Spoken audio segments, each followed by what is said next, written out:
আমি আকৌ এতিয়া 5 কিলোমিটাৰ ঘূৰি আহিলোঁ। তো অলপ আগত অকল হাবি আছে তাত বহুত জংঘল আছে, বহুত জংঘল আছে, বহুতো ওলাই বুলি কৈ দিছে বহুতে। তো সেইকাৰণে আমি আকৌ ঘূৰি আহি দিবলগীয়া হ'ল। আৰু বহুত দূৰলৈকে জংঘলটোৱে আছে মানে, তাৰপিছত মানুহ ভাল নহয় বুলি কৈছে। জংঘলে আছে হেনো 60 কিলোমিটাৰ জংঘল। তাৰপিছত তাত মানুহৰ ঘৰ তেনেকৈ নাই, সেইটো কাৰণে মানুহো নাই। আৰু এতিয়া লগ পাইছিলোঁ মানুহ এজনক, ইও কৈছে ভাল নাই মানুহ, মাৰি পেলাই ভাবিছোঁ। তো আমি সেইটো কাৰণে ষ্টেচন ঘূৰি গৈছিলোঁ। এতিয়া আমি ষ্টেচনলৈ 5 কিলোমিটাৰ আছে, 5 কিলোমিটাৰ তাৰ ষ্টেচন দেখা নাই আমি। আকৌ তাত আকৌ কি মেপে দেখায়, মেপখনহে জানিব। তো আমি 5 কিলোমিটাৰ আকৌ ঘূৰি গৈ পিনে ষ্টেচনতে শুই থাকিব লাগিব।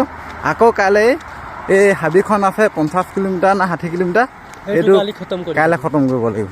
কি হ'ব হ'ব। আৰু বাঘ ওলাই গৈছে, আমি চাই ল'ম, নহ'লে কিবা এটা বেলেগ এটা ব্যৱস্থা কৰিব লাগিব, বেলেগ এটা ৰাস্তাই দি হ'লেও। কিন্তু আমি বাঘ ওলোৱা জেগা মানে এতিয়া মৰিবলৈ মন নাই আমাৰ কাৰণ সেয়ালৈকে টাৰ্গেটটো পোৱাৰ পিছত বা একো নাই। টাৰ্গেট আমি পূৰাব লাগিব ন। সেইটো কাৰণে আমি আকৌ এতিয়া ঘূৰি আহিছোঁ, ঘূৰি আহি ষ্টেচনত শুই থাকিম। মুঠতে আজি এনেই বুলি ক'বলৈ 10 কিলোমিটাৰমান খোজকাঢ়িছোঁ। মেপখনে বহুত কিবা গণ্ডগোল লগাইলে, 10 কিলোমিটাৰমান পূৰা খোজকাঢ়িলোঁ। তো আমাৰ চেহেৰাকেইটা এতিয়া এনেকুৱা হৈ আছে, এইটো এনেকুৱা হৈছে, এইটো এনেকুৱা হৈছে। তো ধন্যবাদ। আৰু মোক এনেও খোলা আৰু বহুত খাতাৰনাক দেখায়। যিটো খাতাৰনাক দেখিছে আৰু মোৰ খাতাৰনাকেই বাৰু। আমি মানুহ খাতাৰনাক, চেহেৰা খাতাৰনাক নহয়। গতিকে হ'ব দে, ইমানকে আমাৰ বক্তব্য সামৰিছোঁ। ধন্যবাদ। হাত তালি দিয়া।